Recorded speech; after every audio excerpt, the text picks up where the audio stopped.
Getting your Class 2 medical might be the most important step in becoming a pilot, because if you don't pass it, then potentially you just don't get to fly. And for a lot of people, it's one of the most stressful parts of this whole becoming a pilot process. It's one of the few parts of flight training where you can't revise for it, you can't practice for it, you just have to turn up and be assessed. So in this video, I'm going to walk you through what actually happens, what caught me out personally, and some really useful insights from aviation medical examiners that can help you avoid delays and hopefully take some of the stress out of the whole process. Hi, my name is Dale and this is Left Seat Culture, a channel about flying gear and the culture of aviation.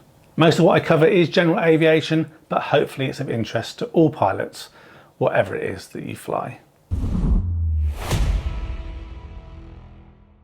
So just to be clear, I am obviously not an aviation medical examiner. I'm also not a doctor. This is all based on my own experience going through the initial Class 2 medical and the renewals, along with my own research and insights from aviation medical examiners. So for anything specific to your situation, always speak to your own aviation medical examiner. So very quickly for context, here in the UK, if you're working towards a private pilot's license, you will be needing a Class 2 medical. Obviously, if you're going to go down the commercial route, that's going to be a Class 1 medical and not something we're going to cover in this video.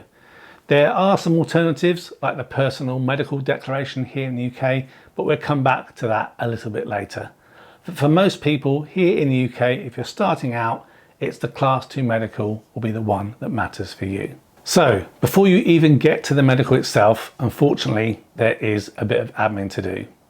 You need to complete your medical application through the Civil Aviation Authority's portal, often referred to the Civil Aviation Authority Licensing Medical System, or for short, CELMA. This includes filling in your medical history, any declarations, and then submitting it for approval before you attend the actual appointment. There is of course a small fee, and it can take around 10 days for it to be approved. So it's not something you want to leave until the last minute. Your AME won't actually be able to do your medical examination without this. Again, it's not particularly complicated, but it's also not the most intuitive system to use. So I will put together a separate video walking through exactly how to complete that process step by step, whether it be your first ever visit to an AME or the renewal, because if you're like me, you often forget what the process was because it's been so long. So what actually happens when you go for your Class 2 medical? Honestly, the whole process is pretty straightforward and most likely you'll be in and out in under an hour. You'll usually start by providing a urine sample, which is used to check things like blood sugar levels and any signs of any underlying conditions.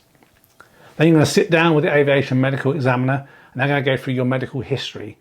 This is the form that you submitted through the CAA portal, and just to make sure that everything's accurate and you have actually completed it properly. After that, they're going to take your height and weight and unfortunately calculate your body mass index. And then you're going to go through some eyesight tests, both near vision and distance vision, as well as a colour vision testing as well. Then they move on to testing basic hearing and ear examination, and then they will test your blood pressure and your pulse. If it's your first Class 2 medical, or depending on your age, you may also have to have an electrocardiogram or ECG to check on your heart. And then finally, to finish it all off, there are some simple reflex tests. So again, nothing particularly extreme in this, no treadmills, no fitness bleep tests. It's all fairly routine.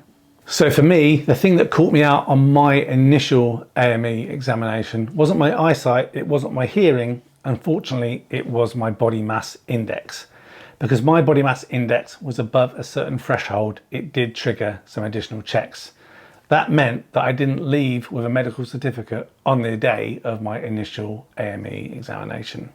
Instead, I had to go away, have some blood tests done, this was done through my GP, and then take multiple blood pressure readings over a period of time. And this added a few weeks to the whole process. And I'll be honest, this was a bit frustrating because I felt and knew that I was fit and I was active, but the system is based on standard thresholds, not how you feel personally and whatever your personal opinions might be on the BMI process in general. And this is I guess a really important point. Just because you don't leave with that certificate on the day of your examination, it doesn't mean that you have failed. And this is probably one of the most important things to understand. Even though it might not feel this way, aviation medical examiners are not trying to catch you out. They are actually trying to keep you flying, but obviously keep you flying safely. It's actually quite unusual for an aviation medical examiner to just say no and ground someone outright without any warning. What is much more common is, I guess, this kind of outcome. Hey, we need a bit more information to assess it properly, or hey, go and get some additional tests done and then we can reevaluate. So if something does come up during your medical, it's usually just part of the process and not the end of your flying road. However, one of the biggest things that can cause issues isn't the medical itself, it's communication. If something changes in your health, a new condition, a new regular medication, a hospital visit, it's your responsibility to contact your aviation medical examiner. And at least for me, this is a really useful tip. If you go straight to the Civil Aviation Authority first, they usually just tell you to speak to an aviation medical examiner anyway. So just start there. Ideally with the same aviation medical examiner you've used before, as in this particular situation, continuity really helps. So in terms of your medical situation, what really matters? I think a really useful way to think about this is this simple question. Is what affecting you now, would it affect your ability to fly safely? If the answer might be yes, then you probably should report it to your AME. This includes things like hospital admissions, new ongoing prescription medications, blackouts, fainting, anything related to your heart, brain, breathing, or your metabolism. And it also includes anything that could affect your performance. And obviously this includes mental health. But equally, obviously you haven't got to report everything to your AME. You don't need to contact your aviation medical examiner every time you get a cold, you get the flu, a mild skin condition, or even when you're taking some short-term over-the-counter medication. Basically, you don't need to report every small thing. For me, common sense goes a really long way here. So in terms of some practical tips, one of the most useful areas to understand is blood pressure. If your blood pressure is above 140/90, it's likely to get attention from your AME.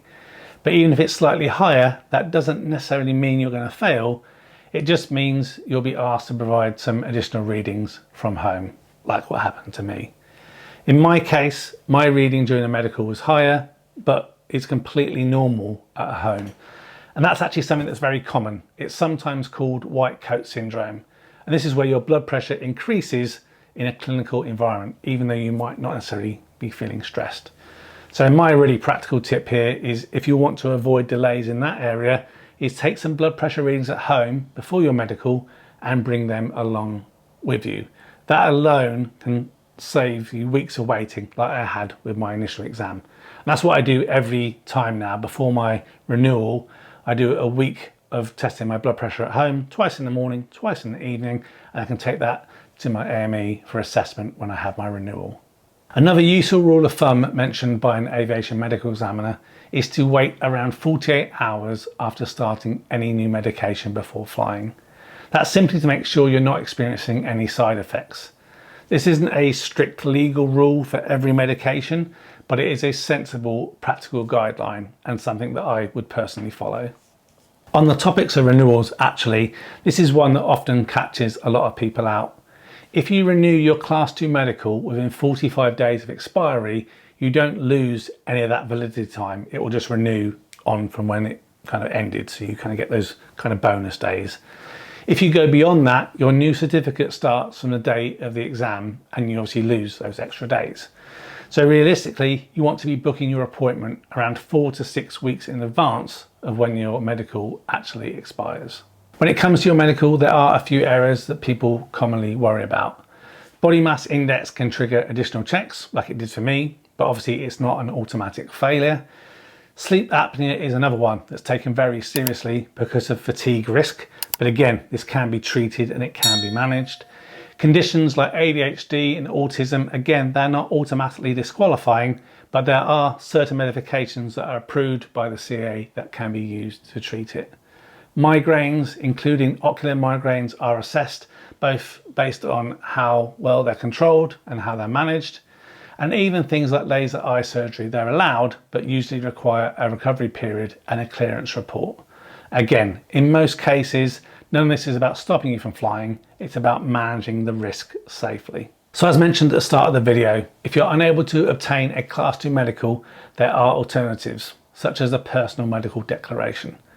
A personal medical declaration is based on driving medical standards rather than aviation medical standards. However, it's not a direct replacement, and the rules can vary depending on your situation. This might impact obviously the type of license you can hold and the type of aircraft you can fly as well. So if you are considering that route, it's important to speak to an aviation medical examiner first, rather than just trying to work it out yourself. So obviously in terms of my outcome, I've been flying a long time. So obviously after completing some additional tests, I was obviously issued with my Class 2 medical. My blood pressure readings were normal, my blood tests came back clear, and I was issued with that initial Class 2 medical certificate that was valid for 2 years. The whole process from the initial consultation application to receiving the certificate took around 2 months for that initial one. And again, if I follow some of these tips that I've shared with you today, this would have all been a lot smoother and probably avoided some of those tests. However, there's probably one thing that doesn't really get talked about very often. Even after you've passed your first medical, that feeling of uncertainty never completely goes away. Every time you come for renewal, there's always that small thought in the back of your mind, at least for me anyway, what if something comes up this time? Even if nothing has changed, even if you feel exactly the same way, you still kind of had that awkward moment of thinking, have I suddenly developed something overnight and that's going to stop me from flying? But maybe it's just me, let me know in the comments. I think in a way this is completely normal, because your medical is the thing that can ultimately determine whether you can or can't fly. But as I hopefully tried to highlight in this video, the more you understand about the process and the more open you are with your aviation medical examiner, the less of a big deal it becomes over time. So if I could summarize all of this into one key point, it would probably be this: don't be afraid of the medical. Easier said than done, I appreciate it. The goal instead is to understand your medical. Communicate early to your AME if something does change, and remember, in most cases, the system is there to keep you flying safely. The goal is not to stop you from flying. So, are you flying with a Class 2 medical? Have you had any issues getting one, or did you go down the personal medical declaration route? Please share your stories below, I'd love to hear them. Obviously, if you found this video useful, please consider giving it a like and subscribing to Left Seat Culture for more GA insights and flying tips. And if you can, please also share the channel with others as well. It'd be really appreciated. If you want to carry on this conversation, join the Discord. It's completely free and there's a link in the description, and I hope to see you there. As always, thank you very much for watching, and if I'm really lucky, I'll see you in the next video. Take care and goodbye for now.